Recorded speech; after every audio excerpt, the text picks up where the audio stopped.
Digər cütlüləri haqqında məlumat verim sizə. Evroda olan rəqabətli dünyanın alışlar üçün demişdi. Təbii ki, hədəf hələ ki 1.17.750-lər və 1.18-lərdir. Funtun olan rəqabətində isə təbii ki, satış əməliyyatlarına gəldikdə isə sual olunur. Satış əməliyyatlarda qaçılmaz hədəfi 1.17.200-lərdir.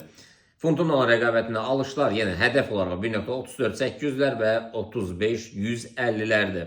Satışlar isə 1.34.250-lərdir və biz gəlin keçək crude oil future spotlara keçək, yəni alışlar 66.95-lər, satışlar isə 66.20-lərdir və dünən biz 66.90-larda satış əməliyyat demişdik. Bu öz əksini tapdı.